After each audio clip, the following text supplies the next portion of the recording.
you see people think I be lying. I ain't lying, man. Out of the whole shit, he comes and stops at me. He says, yo, what's up, big homie? So I stand up. He hugs me.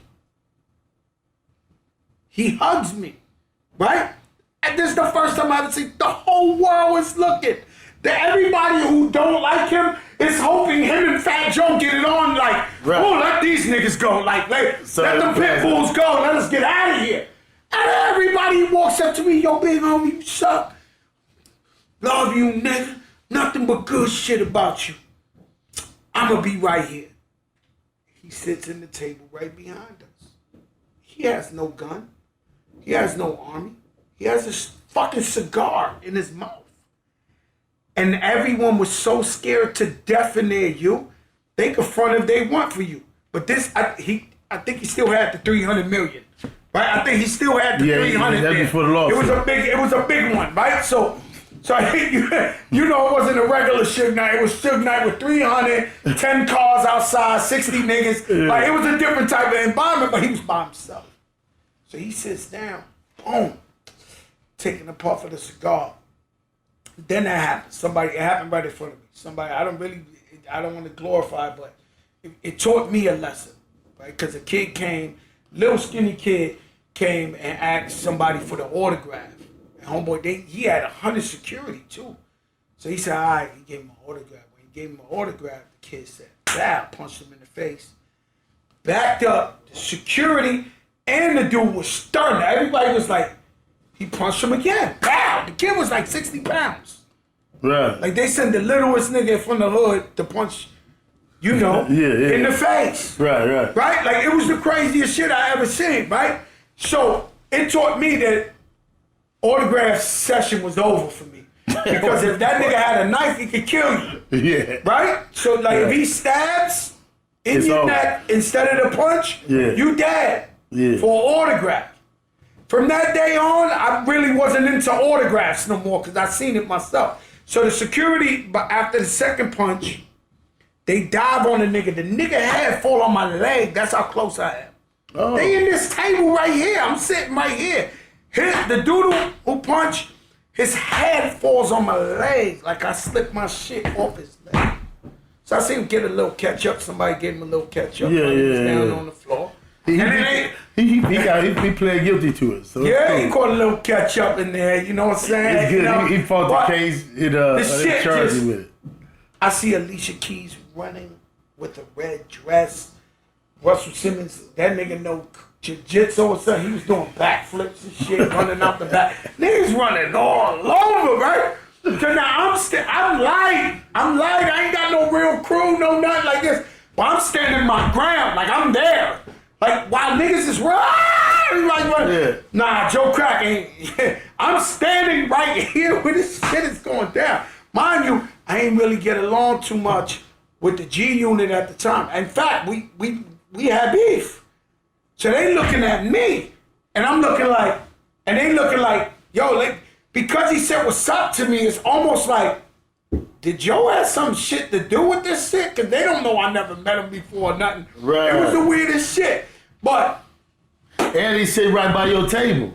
The man hugged me. He walked past 1,000 niggas. The whole place got scared to death when he walked in and came to me. Like, I don't know what he want. He might want to get it on right then and there. Like, yo, I heard you think you tough. That's all it took, right?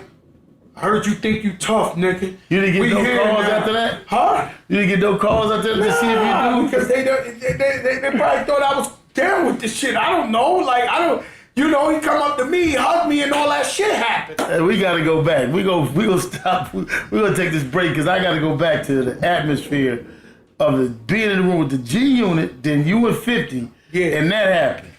I'm standing right here. 15 minutes. This episode is brought to you by Pepsi. I remember going to an HBCU football game. It was one of the most memorable experiences of my life. Watching the HBCU team and band brings so much excitement to the stadium. Completely packed with fans, it's a once-in-a-lifetime opportunity. The best part about it is that Pepsi is a proud supporter of HBCU students on and off the field.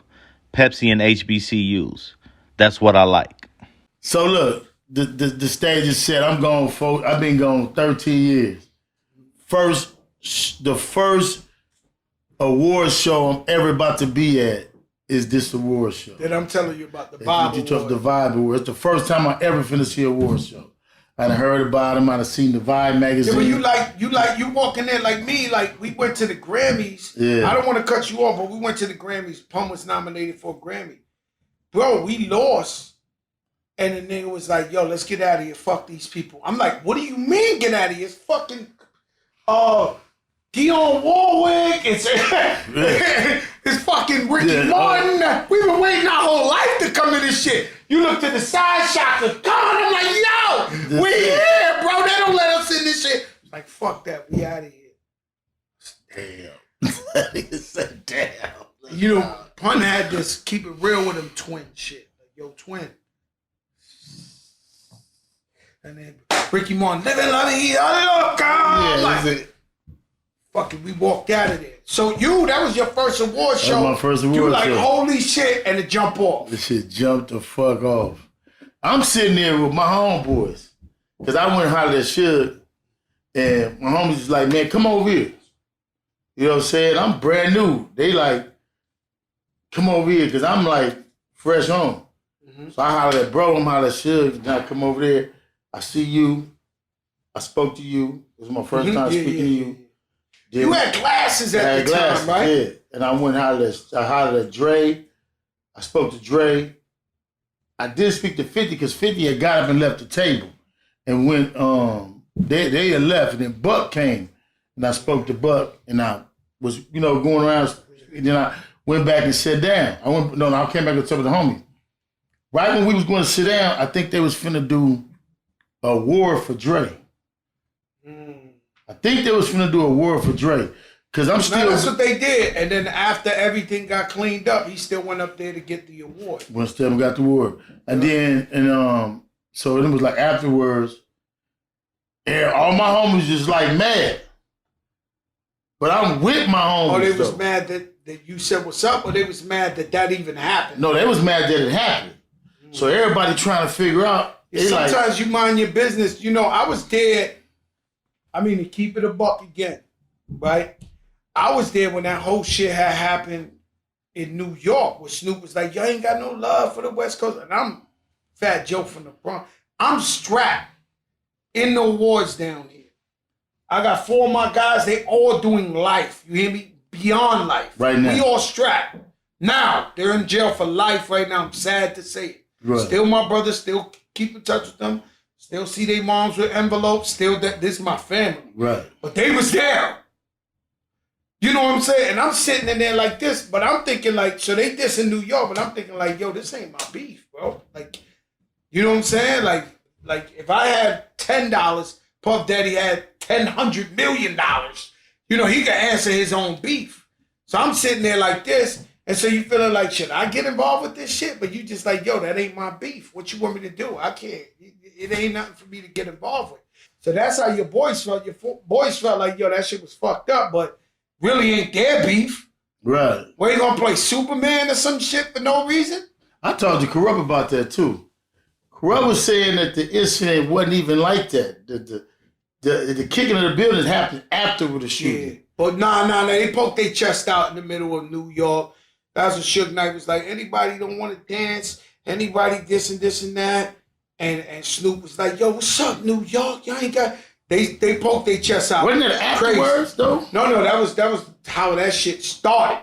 Because the song was never a diss song. No, because Suge Knight... No, that's after. Suge Knight went and signed Tupac. Tupac had that beef with Biggie. Oh, yeah, right. So then they had like a prison cage when Death Row performed with Tupac was in jail. They had like a billboard. On stage. Nah, it was on. They came to flex on. They came to do what they had to. They got away with it. And then they were shooting the video after the show. After that, it just was like. So niggas was like constant drama out here. Like it was just back and forth. You know what I'm saying? Just man, and it was just, yo. Listen, bro. Trust me when I tell you that and I ain't gonna lie to you, you would be proud of the West Coast because they was You know, when I got into it with them, it was because they was like abusing everything. Like they was coming through like this. I had to be like, hold up. Like, not everybody's on this type of time. Like you didn't hear about the fat guy? Like, right. like you should have just let me alone. Right. Like, y'all got me fucked and up. And that takes me to a whole other question. Cause I remember like the beginning of West Coast hip hop. Mm-hmm. And then like on the West Coast, is hip hop is such a strong African American influence. No Latino real presence. Well, y'all had Kid Frost, y'all had Mellow Man Ace, y'all had Cypress Hills. But you know it was Latino, like, but it's segregated in LA. Yeah. Right? Maybe you can speak for it more than me, but over here, I feel like I gotta explain this all the time, but let's go to it. Over here, the blacks and Latinos grew up together. Right. Like, I mean, really together. Like one tribe. Like it's real not talk. like us against them or nothing like that. Over here, everybody together. Mm-hmm. So they break dancing together. They doing graffiti together. They do the hip hop. When hip hop started, it was from day one. It was Latino and black. And the South Bronx is Latino and black, right? I don't want to just say Puerto Rican. I'm gonna just say Latino, right? So boom. Then when you got the first groups like the Fantastic Romantic, they have Ruby Dee, who's a Puerto Rican rapping on there. Then the Cold Crush, which is the most legendary group when it first started. Charlie Chase is the DJ, Puerto Rican Charlie Chase. Then you got Tito from the Phillies. So it was always black and Latino. From here, that's all we know, black and Latino, right? That's how we went. In the West Coast, y'all had a different type of thing. Y'all had like blacks and then the Mexicans y'all just ain't really like. Yeah, because we so gang structured. Like, on the West Coast, we have a lot of structure, but it kind of prevents flow. But then it kind of like it's we really more structured than most people understand. Like, no, I know you more structured than me. Yeah. Let me hear a rumor, right? And this ain't my business. I don't know. I'm just gonna ask you. You know the movie American Me? I heard the guys that wrote the story got killed after that movie came out. Do you know that or no? I think they did. Because, I mean, it was like... But that's that type of shit. They was talking that real shit. Like right here in New York, not to say nothing, there's a dude who had a series picked up, and the first day they went to shoot, they bodied him. The dude who wrote the story. Yes. This is like a month ago. I mean, because, you know, at that time, they was real strong. Yeah, because they like, yo, you giving our secrets away. Yeah. So somebody was about to shoot a series here. Somebody had a series. It was real strong. And he got killed out here. And me just doing the map, I was like, oh, he about to not talk, but you know, we know about some shit. Right? Mm-hmm. Everybody in this room, whether you a killer, you a gangster, you from the hood, you know some shit. You was at a party, you see somebody get killed, none of your business, you kept it moving. But that's always in the air. But we just forgot about it. Everybody move on or whatever. You seen top kill whippy whip out there, but we just mind our business and we keep it moving. We ain't no rats. We keeping it moving. Now when you do the series and you talk about whippy whip getting killed in front of the thing, that's coming back up. Yeah, you bringing shit back up. So you got to be careful. Yeah, you got to be careful. So be careful when you do these series. You do this shit. Make sure you talk about some shit already solved. Motherfuckers locked up. Like, because you tapping into some shit where motherfucking life is life. Yeah. We only get one life. Nobody want to go to jail forever. You got to go back and but see, the thing about it is in a gang culture, and then like, because rap on the West Coast talked about the so let me ask you a question. Is it the West Coast start? I'll tell you about that, right? But so is it racial over there, or is it more about gang shit? Like, yo, we on the Latino gang, we don't fuck with these guys. We on the black gang, we don't fuck with these guys. Or is it racial? Are you telling me it's more like gang shit that It's more gang shit than it is racist. Oh, that makes me feel better. It's more gang than it is racist, because it kind of goes where you, whatever area you in. Because I can really give a goddamn about the race, to be honest with you. I know that. It's really more about, if you're going to come over here, you're going to respect our turf. You're going to do because the East, how LA is, we all come from the East Side. And then blacks start moving west. And as we moved out of the West, Hispanics start coming in, or Mexicans start coming in, and then they start populating all the East Side. So blacks start going more west. So blacks start going so more west. There is now what they call black flight. Most blacks are moving back to the South of LA right now. To the South, back to Mississippi, Alabama, Atlanta. Moving to other Yeah. So states. really, like LA, we probably 3% of California we right never now. labeled it black flight or Latino flight, but a lot of Puerto Ricans from New York is moving to Orlando. They moving down south because it's not affordable here. Yeah, well, see, when people don't. At one time, we was probably 10 to 15% of California. Now we almost like 3 to 4% of California. Yeah, and then that's embodying from San Diego all the way up north. We a very small percentage of California now. Man, I never knew that. Yeah. We're a very small percentage. So now you see more of a Mexican, like in radio, Power 106. They in there. Oh yeah, they in there. Yeah, because they have more numbers. So if you go into that genre, it's more of them listening and dealing with hip hop. So this is me, and I know people might think I'm crazy, but when you talk about Big Pun's first hit, Still Not a Player, that kicked in the doors for us. At the end, we're going Boricua, Morena. That means Latino and black. And so Fat Joe has always looked at it as Latino and black being the same. Fat Joe has always, some Latinos don't like this, that I'm talking like this. Some blacks don't like that I'm talking like this. I'm like a fucking mutt. I'm too black for some Latinos, too Spanish for some black people. I'm keeping it 100. Right. No, some black people like, what the fuck this? Who he think this? Right, but they don't understand how I grew up. They just don't understand. I've been called a nigga since I was born. Right. Joey, my nigga, what's up? Since I was born, bro, with blonde hair and green eyes. Right. I don't know no other language. And then when somebody tell me on Twitter, yo, I'm like, yo, you must not fucking understand, man, where I come from, bro. Right. Like, y'all bugging out. Like, really, though, really, like, y'all bugging out. It's crazy to me, right? So I go, boom. So we always been on the Latino and black together, moving forward, this and this and that. And then you got to understand, if we talking real shit, because me and you, I think this ain't been hip-hop. This just been real shit, right? It's like, in every neighborhood you go to, they got the fucked up education, the fucked up school system, the fucked up hospitals, the no benefits, and everything is black and it's Spanish. Right. And so if we knew how to get together on certain political issues and get together and stand in one, they kill a Mexican, blacks come out. Come on. Fuck the police. They killed the Mexican. Oh, they killed a black guy, Mexicans come out. See, we ain't there in LA.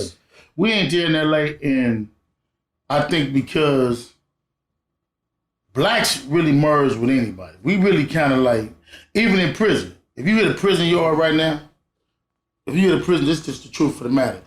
If you hit a prison yard and you black, brother gonna move all around the prison.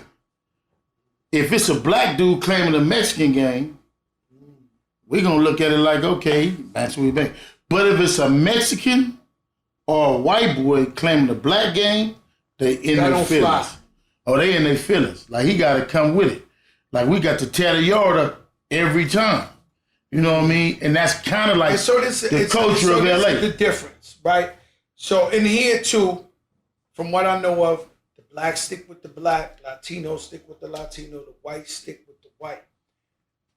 Jail's racist. Like, there is no... And then, unfortunately, it comes to the street, too. No, it comes to the street. Bro, when...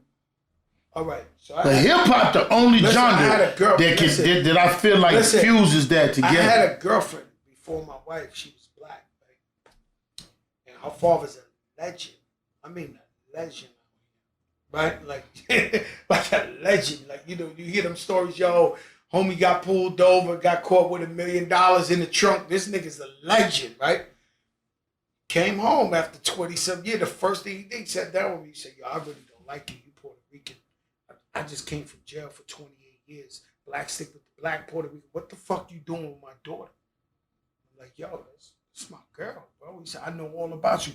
the point is, I know firsthand, this man didn't even get time to integrate in the real world. Right. He's still on that jail time. And he told me, like, yo, this shit racist where I come from. What the fuck you doing with my daughter? I'm like, yo, bro, she's my girl. Know what I'm saying? And at the time, you know, we love each other. And I think that's what hip-hop is.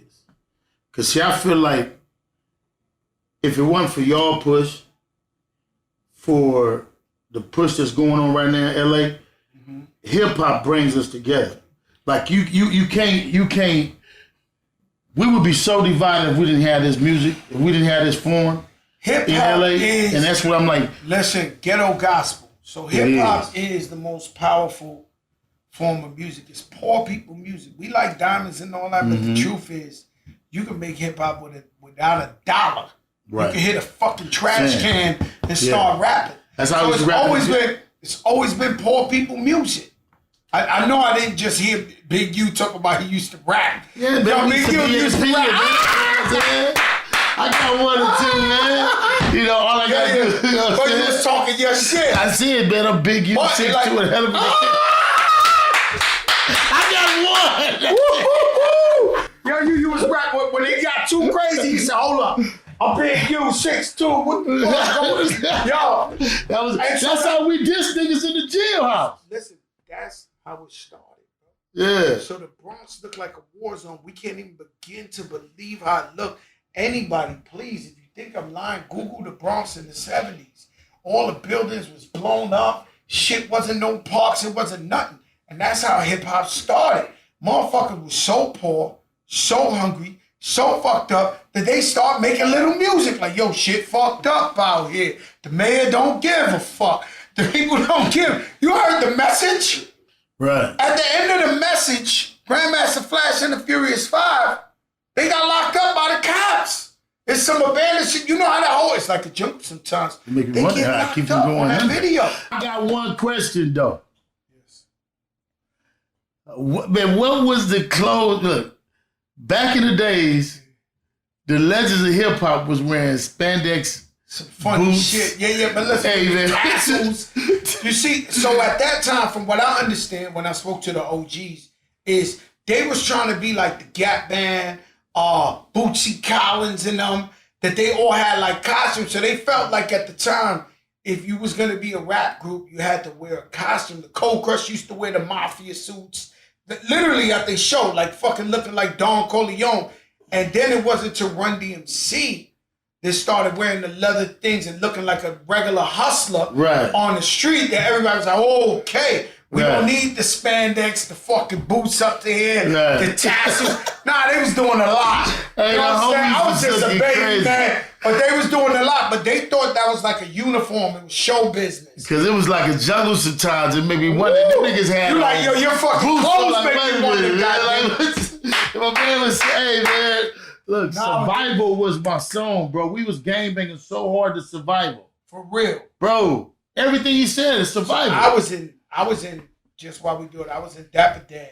Dapper Dan is a black-owned designer.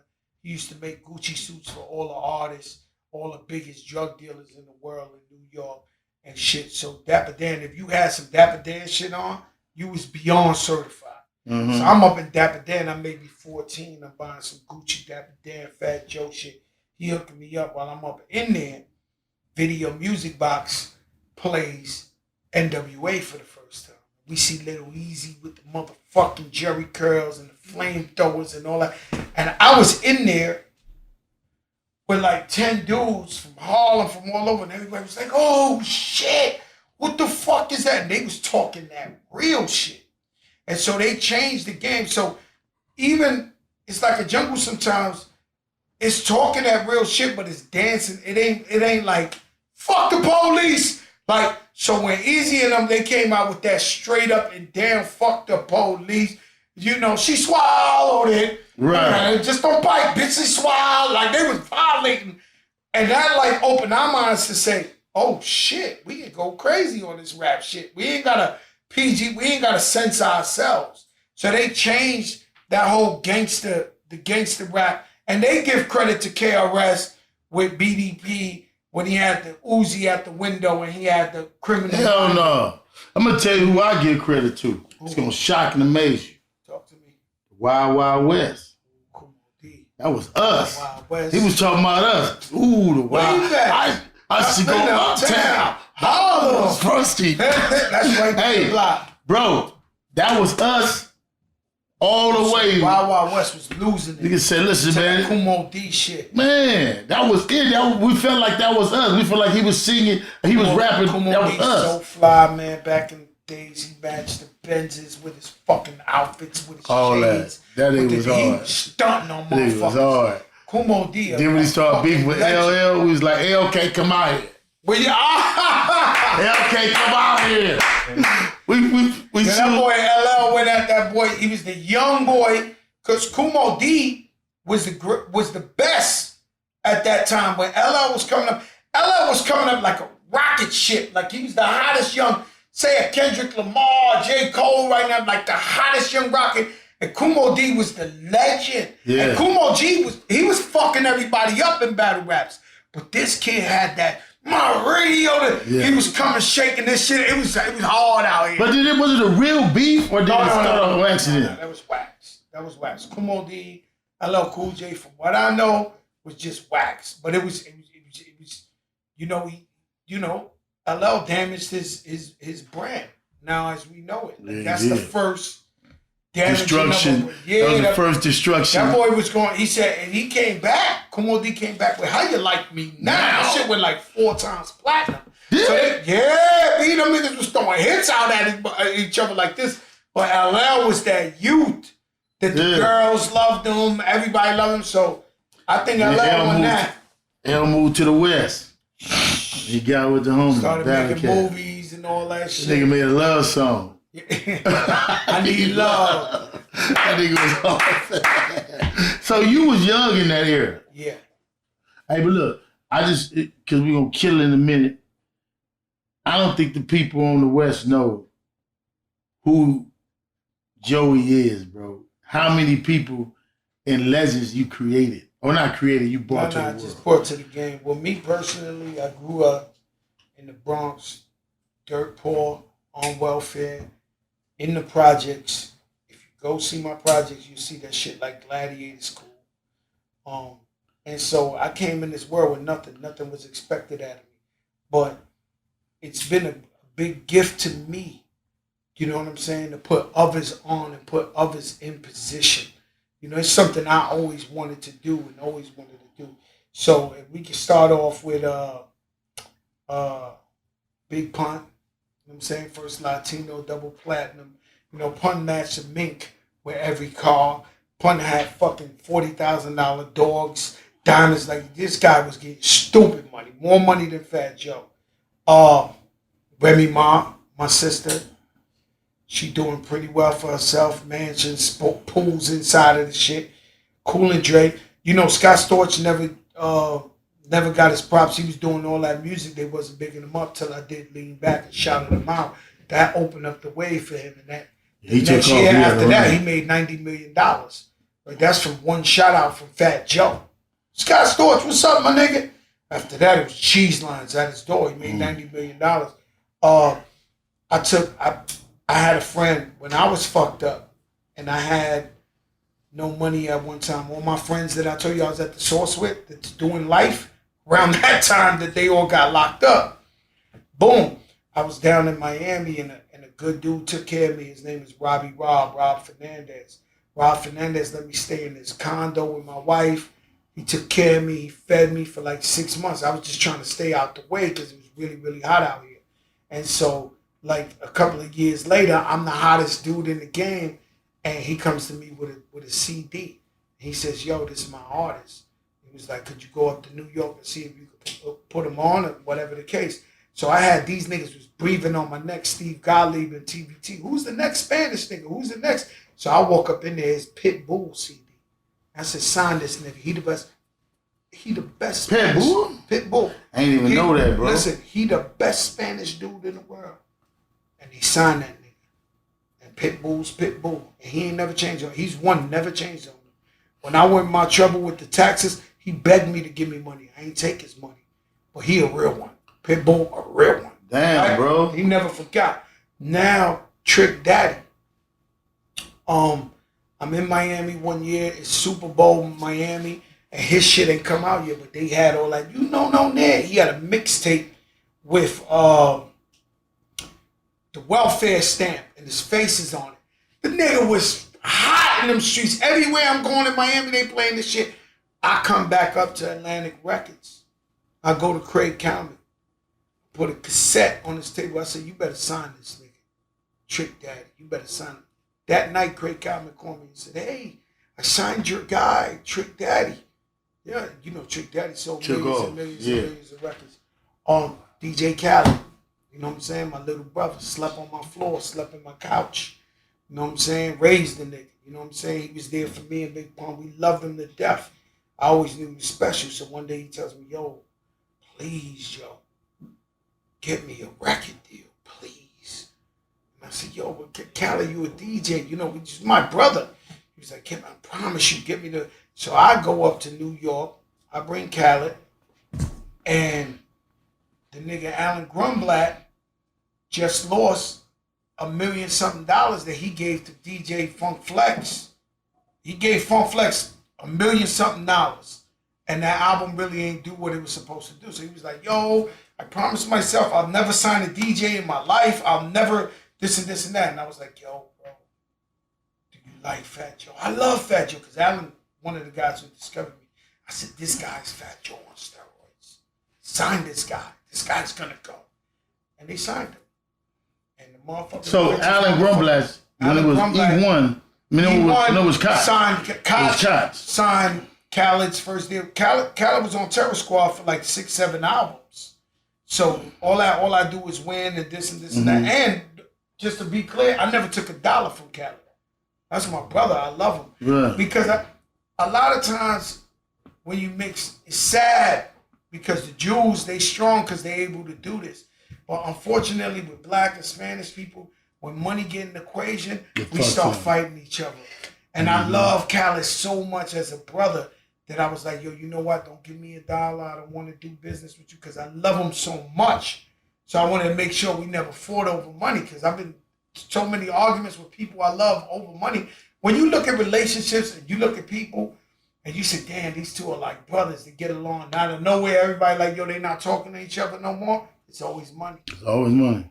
So I turned around, I was like, yo, Khaled, we not letting this happen to us. Same thing with Remy. When Remy got out of jail, I was like, yo, sis, we're going to go hard.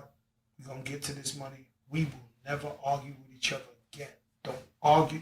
And we never argue with each other again. If she said, yo, Joe, we doing this, we doing this. If I say we doing this. Tell you, stop saying that B word on stage. The verses. Yo, let me tell you something. She probably told me to say. That verses is hard. You know, she crazy, but you love that shit, that man. Shit was hard, yo, listen. We had the, you know what I'm saying? I gotta get Ja Rule, bro. This entertainment, I'll get them for you. This entertainment is competition. We had to hype up the people, get them ready. It's like a prize fight, like a Mike Tyson, Floyd Mayweather. I'll come in there on my bullshit, right? Now, me personally, all jokes aside, I was on my bullshit. Yeah, like, you know, I was on my South Bronx bully shit, through the army fatigue on. I'm like, man, fuck that. I didn't even talking to niggas that day. I was like, they try to come over and say, I'm like, yo, don't say what's up. You know what I'm saying? Chris Gotti came up to me. Chris Gotti was there when my daughter was born. Yeah. Now he's beyond my brother. He was there when I said, oh, he's right on God. He was right next to me, Chris Gotti, when my daughter was born. Right. He came up to me before the battle. I said, yo, man, stay away from me, man. Go back on the other side. This ball right here until we hug in New York. But, you know. That shit was epic. The whole plan, right? The whole moral to the story is I want to see people to see how special my brother Ja Rule was. I knew Ja Rule got 17 number ones. I toured with him all the time. But, you know, being that he had that beef and people were looking at him, they didn't really appreciate him and his art. And now he's on fire, and that's the plan. When people ask me, what's the plan? The plan is to lift my brother up, because he was there for me when everybody turned their back on me. Mm-hmm. And he was the Drake of the game. He was the hottest. Everything he did was number one. And so when everybody turned their back on me and Pun died, and I'm feeling like everybody's just, I'm in depression, everybody turning their back on me, It took little Ja Rule to call me up one night at 3 in the morning and be like, yo, come to the Hit Factory. I came down there and pressed play. It was What's Love? How can I turn my back on this man for anything? You know what I'm saying? So I said, when they came to me with verses, it was like, anybody you want. And they got to give them the same bag. So they got a law on verses like whoever negotiate the best price, the opponent get the same bag. They said, it was basically who you want to give the bag to. Yeah, exactly. It's like, yo, give it to Ja Rule. That's my brother. So he got a mystery phone call out of nowhere like, yo, the bag. And you get a chance on the biggest. You back up. You back. Now you on verses. You back the up. biggest shit everybody watching. You get to do 100 million songs or show them that you got hits. Now he flying. He all over the place. I'm proud of him. I love him. But I think we even now. Nah. I'm going to say it on Big U show for the first time ever. That's it. We even. Nah, we even. It's over. All right? All right, look, man, he got to go. So we got this thing we doing. I just need You saw the verses. Was that crazy? I seen it. I went back and seen it again. Because I was like, damn. After I went back, I didn't see the whole thing. Then I had to go back and see it again. Because you was apologizing on your Instagram for what you were saying. So I said, oh, I did hear that. So I went back. Then I said, oh, Joey is low.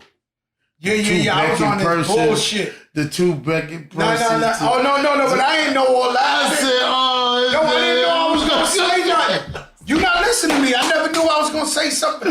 I'm on that battle shit. Look, let's be clear. I said sorry to my sisters right at the spot. Right. Let's be clear. After that was said, I walked right over to them in their face and said, yo, I'm sorry. Yo, this is hip-hop. This is this and this and that. Called them. I harassed them. I did everything because I was hurt that I hurt somebody, especially some sisters as icons sisters, that I love and I've always loved and embraced and this and this and that. And it's the craziest shit because now we talk almost every day. Yeah, that's beautiful. I'm talking to them every day. They calling me, Vita calling me, Mo calling me, and we always been family. It was just a fucked up situation. Nah, but you made it beautiful. And because we always make mistakes, and that was so beautiful that you was able to bring it home. And that's like I said, I went back. I had to go because I seen it. I had to go back and rewatch the whole version. People know my heart. Right. You know what I'm saying? You know my heart. Yeah, real talk. Everybody know my heart. Man, we just sat down you know what I'm saying? Talk some real shit. And then so everybody know my heart. You know what I'm saying? My heart is always pure. My heart is love. My heart is positivity. So, even if you get upset, you think about it like, nah, Joe, just such a good dude. And that's how I like to keep it, and that's how we gonna keep it. You heard the rhyme with Drake on his new album where he said, in my new watch, I call it Nipsey, it got 60 blue stones in it. Nah. You hear that shit? No, I heard it.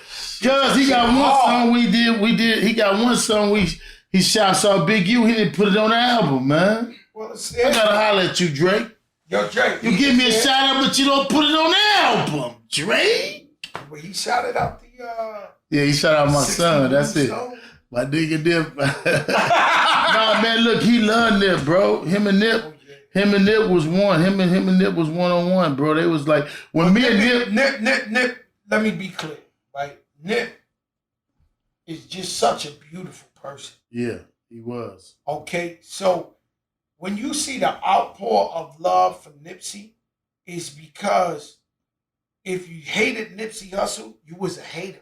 Yeah. This guy has such a beautiful personality. He just always showed love. I remember when Pistol brought him out here to the Bronx, South Bronx. He was with me. He came through and Steve Lobel and them. Like, that guy was the same guy. He was always a beautiful person. And that's why everybody hurt so much of what happened to him because, here you are, you get one life and you're just beautiful to everybody. You're showing love and then you get taken from us so young. So that's the beauty of Nipsey Hussle. Yeah, he was, man. But like I say, bro, he was genuine. He wore it on the sleeve. You knew if he liked you, you knew if he didn't. And then he was so intelligent. And he was dedicated to his craft. That's what I seen in Drake. And I remember when we had came to New York and I had seen him and Drake we had like one moment to talk. And it was like right after we had just had our little conflict and me and Nip was together. And Drake was like, oh, they back together. And then, Drake know everybody. Drake was Drake know everybody. He knows who. Yeah, bro. It shocked me, though. Oh, no. That he even knew who I was, though. I just hung out with Drake till 4 in the morning in Khaled's house, and he was bringing up names, and we kept talking. I was like, damn, what the fuck he doing knowing? Yeah, he know everybody, bro. He know everybody. He looked out for us, too, on the thing. But, so we got to hit you with these 6 questions, then we're going to get up out of here. So the first one is, if I'm in New York and I pull down, you know what I'm saying, off the plane, what's playing in your car? In New York? Yeah, I'm in your town. What's playing in your car right now? Well, you talking about on radio and Fat Joe's radio. car? In your car. Yeah. I mean, no. On Fat Joe's car. Fat Joe's car is Anita Baker. On radio, it's Pop Smoke. Oh. Fat Joe car, Anita Baker, Babyface, Luther Vandross. In the radio, it's Pop Smoke. Where are we going to eat at? We're going to Jimmy's Cafe. I don't know the new name. I think it's called Con Sofrito. We're going to eat some good shit up there. We're going to let that shit, some oxtail, some rice, some beans, some avocado on the side. Shit going to be legendary. Why don't you get some clothes? Where we going to get dressed at? Up NYC, home of the wave. You're in it right now. It's the flyest sneaker clothing store in New York City, black and brown. Nobody can fuck. Got my old white feet. You dig? And you size 14. Size 14. Shit, right? And I hate shopping because nobody never had my got size. 14, huh? My brother got me, though. God damn. I got to order my shit online, but I can come right here and get my shit. You know what I'm saying? We try to go party, man. Where we going? We trying to, man, since COVID, I ain't really been partying like that. I'm going to be honest with you. I stay home. I don't really. Okay. Well, I feel weird when I get around a bunch of people. Okay. Sports fan. Yeah, Knicks. And who else? Yeah, we going to Knicks, man. But you like football, so we have to go to a Giants game. We got to have some business, man. Who you going to leave me with? Who I'm rolling with? Oh, Big Rich. Big Rich, or you with Pistol Pete, man? That's my guy. You know Pistol Pete love you, man. They're my guys. Man. Two of the same kind.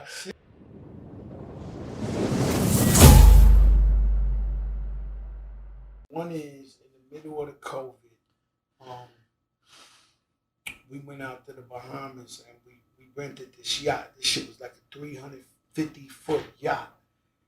Shit was like a mansion in the water, slides in the water and shit. They had the Peloton on the motherfucking deck. So I'm working out every day in the fucking yacht looking at the blue shit on the fucking Peloton, going like, this shit was crazy. That right there was the dumbest shit.